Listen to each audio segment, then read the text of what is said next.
Cuando abrimos en la Biblia el segundo libro de Timoteo, encontramos importante enseñanza muy útil para la vida cristiana.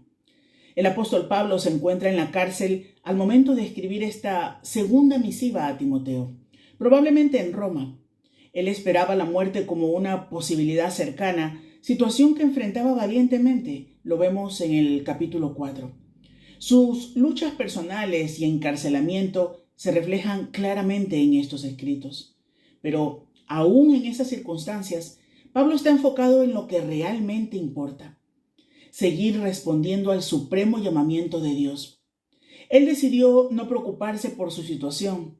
En cambio, eligió enfocar su atención en Timoteo, a quien instó a centrar sus esfuerzos en el desarrollo de seguidores fieles de Cristo, para que continuara la obra del ministerio. Al abrir el capítulo 2 del segundo libro de Timoteo, en los versículos del 1 al 9, descubrimos palabras llenas de amor, ternura y enseñanza, reflejando claramente el propósito de animar, fortalecer y guiar. En los versículos 1 y 2, Pablo le dice a Juan: «Tú pues, hijo mío, esfuérzate en la gracia que es en Cristo Jesús.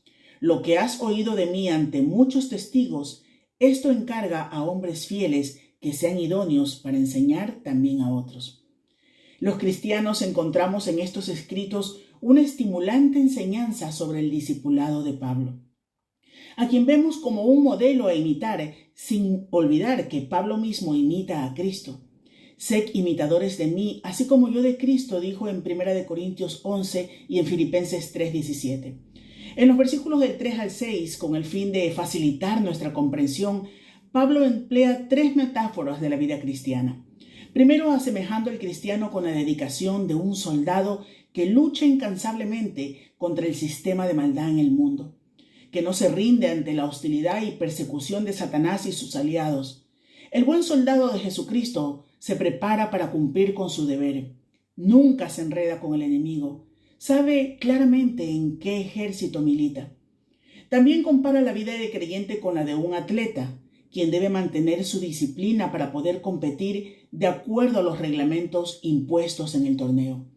El creyente está llamado a entrenarse constantemente en disciplina con la palabra de Dios, donde encuentra siempre la victoria espiritual. Además, asemeja la vida en la fe como un labrador que trabaja arduamente, laborando con intensidad, con la mirada puesta en la cosecha espiritual. Como dijimos al inicio, en estos escritos encontramos importante enseñanza dirigida a Timoteo, pero también para los creyentes contemporáneos. Las palabras de Pablo deben recordarnos que, aunque la salvación es gratuita, la respuesta del creyente a la salvación demanda compromiso y paciencia. Es un ejercicio de autosacrificio y autosumisión. Es una vida llena de retos y objetivos, pero tome su cruz cada día y niéguese a sí mismo.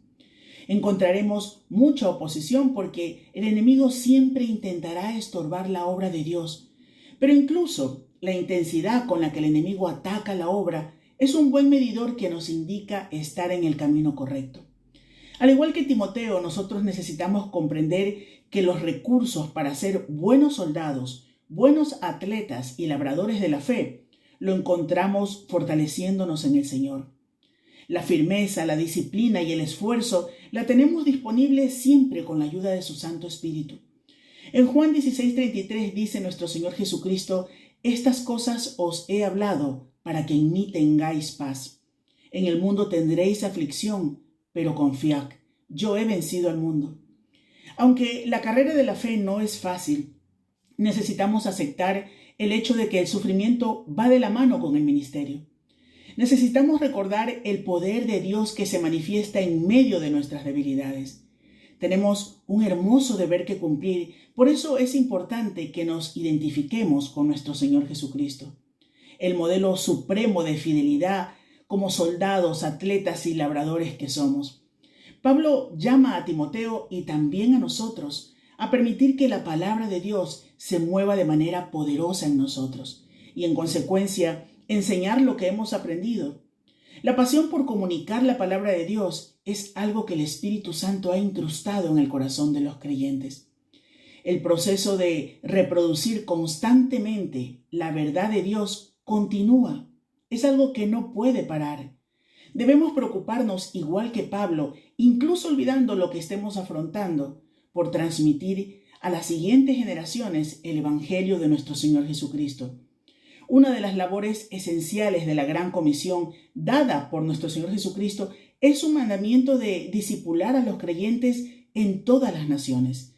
En Mateo 28, versículos del 19 al 20, dice: Por tanto, id y haced discípulos a todas las naciones, bautizándolos, enseñándoles que guarden todas las cosas que os he mandado. El discipulado involucra llevar a las personas a Cristo y encaminarlos hacia la madurez. La relación dedicada que Pablo tuvo predicando y modelando la palabra de Dios, buscando el desarrollo y la madurez de Timoteo, es lo que nos inspira para, en este y en los próximos programas, dedicar este espacio a examinar cuidadosamente el llamado a discipular. A continuación, hemos preparado un importante estudio sobre este tema. Permanece con nosotros y al final recuerda compartir este programa. La vida cristiana es un camino apasionante. Es un camino de aventuras, de esfuerzo, de empeño, de constancia, de perseverancia. No es una emoción pasajera de un momento, sino que es una relación personal con el Cristo que ha cambiado la historia y nuestra historia. Quizás en demasiadas ocasiones nos quedamos en los rudimentos de una vida cristiana en el presente. Y olvidamos que la vida en Cristo es una experiencia de vida que afecta a todos los ámbitos de nuestra existencia. Percibo que en muchos momentos del presente buscamos en Cristo una vida fácil, un camino que nos libere de las aflicciones de la carne. Y en este sentido hemos creado una vida cristiana light, fácil, sin rupturas con el pasado. Sin embargo, el mensaje del Evangelio nunca es de liberación material, sino de victoria espiritual. Claro que en momentos Dios va a liberarnos materialmente de ataduras que nos limitan. Pero el mensaje del Evangelio tiene que ver con una liberación espiritual y que se experimenta más allá de la muerte. El mensaje del Evangelio no es liberación de las lágrimas, sino es esperanza incluso en medio del dolor. Sí, la lágrima forma parte del camino de la vida, porque la tribulación, la aflicción forman parte, la enfermedad, el dolor, la muerte, la pérdida forman parte del camino de la vida. Pero en medio de todo esto, el Señor nos dice que debemos llorar, pero no como los que no tienen esperanza. Llorar con la esperanza de que lo mejor está por llegar. Y cuando transitemos por este valle de sombras de muerte, el Señor está con nosotros, ofreciéndonos libertad más allá de este valle. El mensaje del Evangelio no es de victoria frente a la debilidad. Porque a veces queremos que Dios quite todos los aguijones que atormentan nuestra vida y que seamos personas de éxito. No es victoria frente a la debilidad, sino poder para navegar y surcar aún en medio de las tormentas de la vida. Poder para enfrentar las luchas que cometen constantemente en nosotros. Y fíjate que el mensaje cambia de perspectiva. Sin embargo, hoy vemos muchos mensajes centrados en promesas, en bendiciones, en herencia. Y nos hemos olvidado del esfuerzo, del empeño, de la cooperación en Cristo, porque somos colaboradores de Dios en Cristo Jesús, de un empeño y de una obra que va mucho más allá. En los últimos años se insiste demasiado en la fe como una experiencia íntima, personal, al margen incluso de comunidades. Una fe que no debiera de afectar a nuestras relaciones sociales. Cree lo que quieras, respetando todo lo demás. Pero nada más lejos de la realidad bíblica. La fe, la vida en Cristo, la vida nueva en Cristo, no afecta a un ámbito privado particular de mi existencia, sino que transforma por completo la realidad de mi experiencia, mi identidad y mis relaciones con el mundo en el medio del que vivo. Por ello, hemos pensado en una nueva serie de mensajes para ir grabando en estas próximas semanas, para recorrer los diferentes elementos de la vida en Cristo y cómo deben de ir manifestándose en nuestra conducta cotidiana. desde la perspectiva que entendemos que somos débiles, estamos necesitados, somos frágiles y estamos anhelantes de una esperanza que no podemos alcanzar. Y cuando pensaba en esto a forma de introducción de esta serie, me llama mucho la atención siempre la ternura con la cual el apóstol Pablo habla a un hombre joven como Timoteo para orientarle en el camino de la vida. Le guía con delicadeza. Le guía con delicadeza por un camino de vida y de entrega a Cristo. Le da consejos para el cuidado de su carácter, para el cuidado de su salud, para el desarrollo de su ministerio, pero sobre todo le da dirección para seguir en Cristo. Y hay un pasaje que de forma muy especial transmite esa ternura y consejos que Pablo está dando a Timoteo para la nueva vida en Cristo. Y es este pasaje que encontramos en 2 Timoteo capítulo 2 del 1 al 10, donde va a encerrar 3 consejos esenciales que todo aquel que quiera seguir a Cristo debe asumir. Porque ya el Señor Jesucristo nos ha señalado que la vida cristiana tiene que ver con tomar una cruz. Mateo 16, 24 y siguientes. Y seguirle cargando una cruz. ¿Ves? No es fácil. No es llevar un adorno, sino cargar una pesada cruz de burla, de desprecio, de rechazo, de fatiga. Seguir a Cristo es olvidar las comodidades, incluso las exigencias de derechos materiales, para enfocarse en la herencia eterna. Y por eso en Lucas dice que ninguno que poniendo la mano en el arado mira hacia atrás es apto para el reino de los cielos. Es poner la mira en Cristo y seguir con empeño, y habla del arado, que marca un trabajo arduo. Y ahora Pablo le va a señalar estos consejos del Señor y directrices por medio de 3 puntos esenciales para la vida cristiana. El primer consejo lo encontramos en 2 Timoteo capítulo 2, versículo 1, cuando Pablo le dice a Timoteo estas palabras: tú pues, hijo mío, esfuérzate en la gracia que es en Cristo Jesús. El primer consejo que le está diciendo es que nuestra suficiencia es Cristo, y es reconocer que sin Cristo nada podemos. Y este es el primer paso para la vida cristiana. Lo consideraremos con más énfasis la próxima semana. Pero este primer paso en la vida cristiana es necesario y esencial. Es tener un encuentro personal con Cristo por medio de la gracia.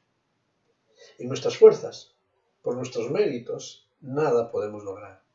Podemos plantearnos grandes planes, pero pronto se topan con la realidad del desánimo, de la fragilidad, y cuando las cosas no fluyen como a nosotros nos gustaría, incluso con el abandono, nos acercamos a Cristo en busca de bendiciones. Y cuando éstas no aparecen, en muchas ocasiones decidimos buscar en otros lugares, en nuestros empeños, en nuestras fuerzas, y cantamos y hacemos cosas, pero estamos afanándonos y cargados de ansiedad porque seguimos buscando en nuestros esfuerzos. Sin embargo, la vida cristiana comienza con un reconocimiento de nuestro pecado, de nuestra necesidad, de nuestra debilidad, de nuestra incapacidad para merecer la salvación. Y es ahí, en ese reconocimiento de que nosotros no podemos cambiar nuestra historia, ante la gracia de Dios que no merecemos, aceptando el regalo que Dios nos ofrece, comienza una aventura, un camino en lo cual todo es dependiente de Dios. Toda nuestra vida está en dependencia y en sujeción a Dios, su voluntad y sus planes para nuestra vida. Esta es una realidad que recorre todo el pensamiento del apóstol Pablo en todas sus cartas. A los Efesios, Pablo les dice unas palabras muy conocidas, Efesios capítulo 2, versículos 8 y 9, por gracia sois salvos por medio de la fe, y esto no de vosotros, pues es un regalo de Dios, no por obras, para que nadie se gloríe. No es lo que tú puedes hacer, es lo que Dios te ha regalado. A los romanos les escribe estas palabras, Romanos 3:24, ya que sois pecadores, dice, Dios muestra su gracia, siendo justificados gratuitamente por su gracia. Fíjate, justificados gratuitamente por su gracia mediante la redención que es en Cristo Jesús. Un énfasis doble en esta idea del regalo de la gracia.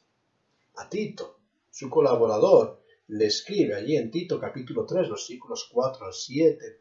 Pero cuando se manifestó la bondad de Dios, nuestro Salvador, y su amor para con los hombres, nos salvó, no por obras de justicia que nosotros hubiéramos hecho, sino por su misericordia, para que justificados por su gracia viniésemos a ser herederos conforme a la esperanza de vida eterna.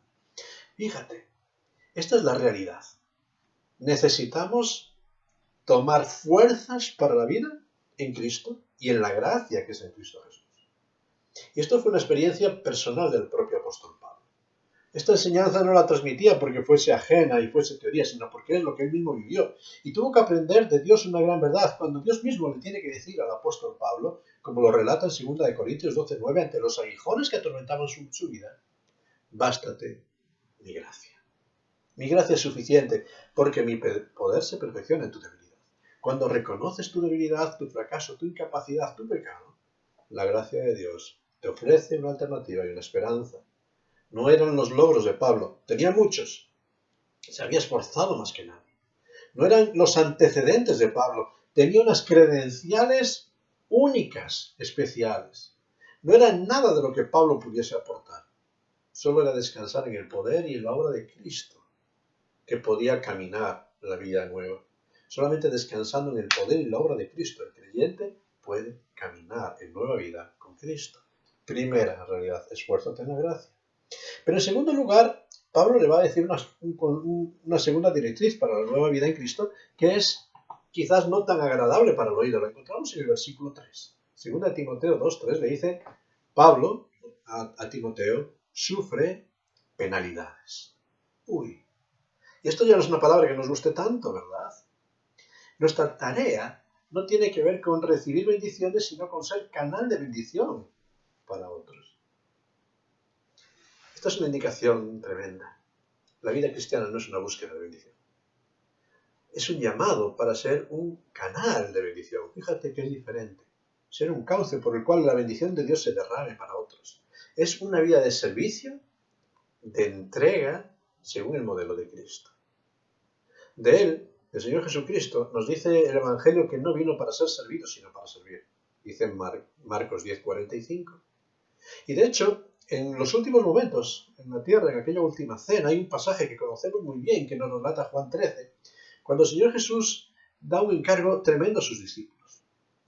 El Señor Jesús se ciñe una toalla, toma un lebrillo y comienza a lavar los pies de sus discípulos. Asume el rol del siervo más bajo de la casa, de la familia. Se humilla. Y después de hacer este ejercicio, esta tarea, servir, Jesús le dice a sus discípulos estas palabras, Juan 13, versículos 14 y 15. Si yo, el Señor y Maestro, he lavado vuestros pies, vosotros también debéis lavaros los pies los unos a los otros. Porque ejemplos he dado para que, como yo os he hecho, vosotros también hagáis. El llamado es a que en la vida cristiana hay que asumir con paciencia, y esto es lo que significa la palabra penalidades, pagar el precio de realizar las tareas que no son agradables y que nadie quiere hacer. Esto es el servicio. Asumir el rol que nadie quiere asumir para servir no a los hombres sino a Cristo. Y sirviendo a Cristo ser de bendición para los hombres. Y el Señor se puso con el ejemplo del siervo más vil para que si Él lo hizo, ¿quién soy yo para decir que no tengo que hacerlo? ¿Quién soy yo para decir que no debo lavar los pies a mis hermanos? ¿Quién soy yo el que debo decir que estas tareas no me agradan y no las hago? Solo hago aquello para lo que me siento capaz. ¿Solo buscamos reconocimiento o buscamos servicio? El Señor Jesús no vino para ser servido, vino para servir. Y para ilustrar esta tarea de una vida de servicio, sufriendo penalidades, Pablo va a usar 3 ejemplos, que los ha usado en otros momentos en sus escritos para diferentes enseñanzas espirituales. Y va a señalar a 3 oficios que eran reconocidos por todos. Y de cada uno de estos oficios Pablo va a sacar una enseñanza para la vida cristiana, para la vida de aquellos que aceptan el reto de servir como Cristo lo hizo, para seguir a Cristo. En primer lugar, saca el ejemplo de un soldado. Y dice ahí, en el versículo 3 y 4, sufre penalidades como buen soldado de Jesucristo. Ninguno que milita se enreda en los negocios de la vida, a fin de agradar a aquel que lo toma como soldado. Fíjate, la idea del soldado que quiere sacar el apóstol Pablo es que aquel que está en este ejército de Cristo no se lía, no se enreda con lo que no tiene que ver con la meta. Un soldado es uno que sabe que tiene un objetivo y se centra en él. No se distrae con cosas superfluas. No se despista dormitando en sus guardias, sino que está en estado de alerta continuo porque lo exigen las circunstancias. Tantas veces, tristemente, dejamos de velar y dejamos de cumplir esta función de soldados. Perdemos el propósito de la vida en Cristo para ocuparnos de multitud de quehaceres temporales. Perdemos de vista que el Señor nos ha llamado a ser instrumentos de bendición para su gloria y para la eternidad, y empezamos a estar atados de las cosas que nos competen a nosotros en nuestro tiempo, y ocupamos nuestro tiempo atendiéndonos a nosotros en las cosas temporales. Las cosas de Dios nos aburren, nos olvidamos de ellos, nos cuesta mantenerlos alerta y nos cuesta formar parte de un ejército que se apoya y se estimula. El soldado no lucha solo, lucha en parte de un ejército y con ese ejército tiene que apoyarse y estimularse. La segunda imagen, versículo 5, el que lucha como atleta no es coronado si no lucha legítimamente. Y el énfasis que nos pone aquí en la lucha de atleta es que se sujeta a las normas para alcanzar la meta. Fíjate, si quieres alcanzar el éxito y la victoria, tienes que cumplir las normas de la competencia en la que estás participando. No se puede competir según las normas que nosotros queremos o cambiarlas para ajustarnos a nosotros. No somos nosotros los árbitros ni los legisladores, sino que entramos en una competencia que tiene unas normas y tenemos que seguirlas para alcanzar las normas. No sirve esto en la carrera cristiana y en la vida cristiana de creo a mi manera. O corremos al modo de Dios, bajo las normas establecidas en el código que es la Escritura, o nunca llegaremos a la meta. Llegaremos a nuestros destinos, alcanzaremos nuestras metas e ideales, pero nunca estaremos en el camino de Dios. La vida cristiana no se vive a mi manera, se vive a la manera de Dios. Y una tercera figura, versículo 6, es el labrador. Para participar de los frutos, debe trabajar primero. Y la idea que quiere destacarnos es la idea del esfuerzo. Para disfrutar de los frutos preparados en la meta al final del camino, hay que esforzarse, hay que trabajar. Esfuerzo para alcanzar la meta. La vida cristiana es una carrera de paciencia, esforzándose por la misma. Porque el agricultor no ve el fruto de la tierra si primero no hace un esfuerzo, si primero no prepara la tierra, si no siembra la tierra, si no cuida el terreno. Y después de todo su esfuerzo, y de la paciencia también de esperar el tiempo oportuno, es que llega el fruto, es que llega el resultado, que llega la meta. Tantas ocasiones queremos el fruto aquí y ahora, y eso genera impaciencia. Pero de nuevo, la vida cristiana se lleva en perspectiva de eternidad. El fruto, la meta, está al final del camino. Y como dice el apóstol Pablo, no pretendo haberlo alcanzado, sino que una cosa hago, me extiendo para lograr así. La vida cristiana es una carrera de perseverancia hasta el fin, aún sin ver el fruto ahora.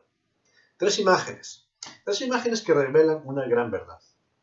La vida cristiana es una vida de perseverancia, paciencia, constancia, obediencia y servicio constante. Mirar hacia atrás, anhelando los tesoros de esta vida, solo genera parálisis y no llegar a la meta. Mira hacia adelante. Y por eso hay un tercer consejo que encontramos en el versículo 8, un tercer reto. El apóstol Pablo dice, acuérdate de Jesucristo. Literalmente esta palabra tiene que ver con pon tu mente en Cristo. Y nos está enseñando con esta afirmación que la vida cristiana no se basa en emociones pasajeras, sino que se sostiene sobre los pilares racionales de una fe viva. Es una fe razonada, argumentada y que se sostiene sobre la base de la razón. Las emociones son muy oscilantes, la razón permanente. Y es una razón que se basa en descubrir la persona de Jesucristo. Y el apóstol Pablo dice, considera la vida, la enseñanza de Jesús. Necesitamos reconocer y conocer al Jesús de la Biblia, no según los estereotipos humanos. No es un buen maestro, un profeta, un modelo de moral. Es reconocerle como lo que dice ser, Dios mismo. Escucharle, caminar a su lado, permitir que nos confronte con la realidad, abrir su palabra, atesorar el conocimiento de sus hechos, de su persona y de la esperanza que transmite. Y ver que Él es real. De redescubrir al Jesús humano, histórico. Redescubrir al Cristo divino prometido. Es redescubrir la persona total de Jesucristo, el Hijo de Dios. Redescubrir también una fe en la peculiaridad de Cristo. Es considerar y aceptar intelectualmente que Cristo es el cumplimiento de todas las promesas de Dios en cuanto al Mesías esperado. Él es el linaje de David. Él es el Mesías esperado, donde se cumplen todas y cada una de las promesas que Dios ha ido dando a lo largo del Antiguo Testamento. Él es el rey que su pueblo necesita. Él es el rey que libera a todos sus enemigos. Para el pueblo de Israel, David había sido el gran rey que logró derrotar enemigos, que logró dar coexistión y consistencia nacional al pueblo. Y en Jesús tenemos el cumplimiento del pacto donde Dios ha establecido con David, de un reino eterno, un reino inmutable. Realmente Él es el linaje de David prometido. Pero también Él es el que ha resucitado de los muertos. Y es un tercer aspecto de esta fe racional, es descansar en el poder de Cristo. Es una fe que se deposita en el poder de Cristo. Porque la vida cristiana se vive en el poder de Dios, no el nuestro. La resurrección de Cristo es señal del poder que derrota la misma muerte. Aquello que la humanidad no puede derrotar, en Cristo sí es derrotado. En la resurrección de Cristo encontramos la señal del poder que es puesto a nuestro alcance para pasar de muerte a vida y para vivir una nueva vida en Cristo, para transformar nuestra historia y amoldarnos a la identidad de Cristo. La resurrección de Cristo es la marca de la esperanza de una victoria eterna. Porque si Cristo resucitó de entre los muertos, nosotros también resucitaremos con Él, enseña el Evangelio. Fe. Fe que no es emoción. Fe que no es aceptación ciega. Fe que no es ausencia de argumentos y razones. Y quizás ahí es uno de los problemas que en la vida cristiana hemos cometido. Dejar la fe como algo liviano, inconsistente. La fe es un conocimiento racional que va mucho más allá de la mera razón, de la mera emoción. La fe tiene argumentos. Y es en ellos que tenemos que apoyarnos y para ello tenemos que leer la palabra de Dios, aplicarla a nuestra vida, desarrollarla y conocerla. Es un conocimiento adquirido por el estudio de la revelación de Dios, por el estudio de las realidades que han ocurrido a lo largo de la historia. Es una fe que nos lleva a aceptar la presencia de Cristo de forma real en nuestras vidas. La fe racional, razonada, nos ayuda a vivir a Cristo cuando le siento, pero cuando no le siento también. Saber que Él está ahí, aunque no le perciba. Cuando experimento sus bendiciones, e incluso cuando atravieso por los desiertos, Él está ahí.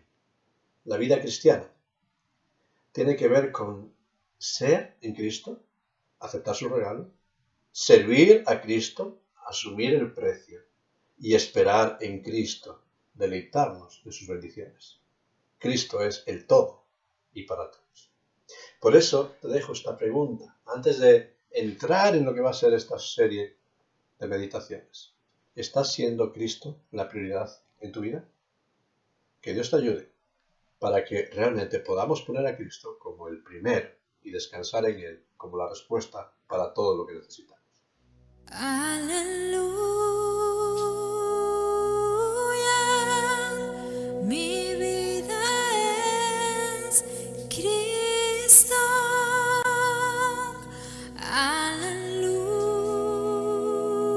Aleluya, Jesús es mi todo.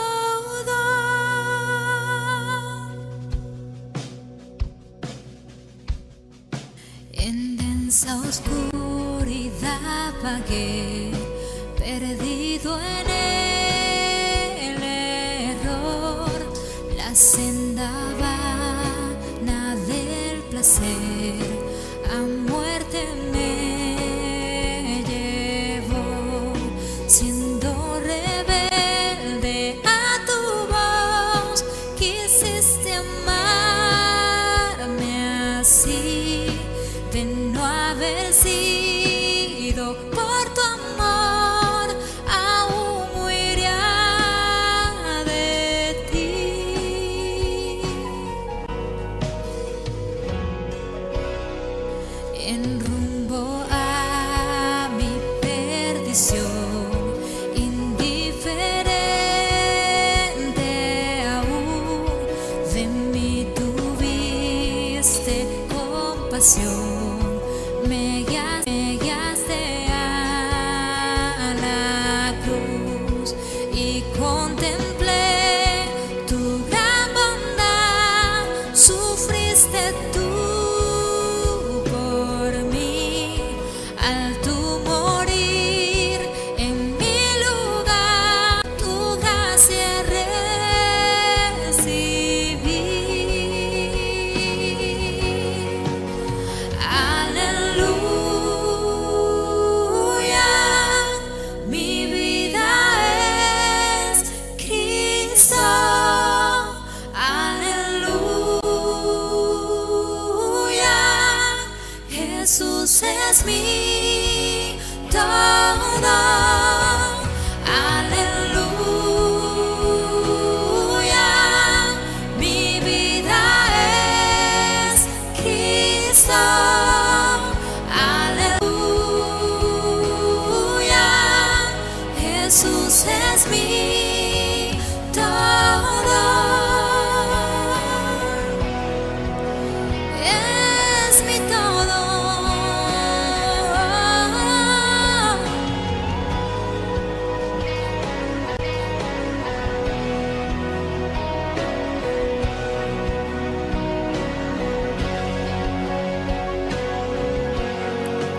Ahora, Señor, tuyo seré y viviré por ti. Tus mandamientos seguiré por tu poder en mí. Usa mi vida, oh Señor, como lo quieras tú, y que sea siempre mi canción, mi gloria eres tú. Aleluya, mi vida es Cristo. Aleluya, Jesús es mi todo. Aleluya, mi vida es Cristo. Aleluya, Jesús es mi todo.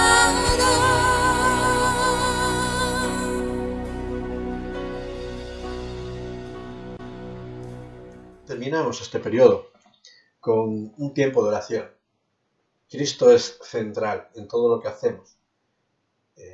A los cristianos se les puso este nombre de cristianos allá en tierras de Antioquía, como un insulto, los pequeños cristos. Pero más que un insulto terminó siendo un gran calificativo, porque el reto de la vida nueva en Cristo es imitar a Cristo y reflejarle nuestra conducta.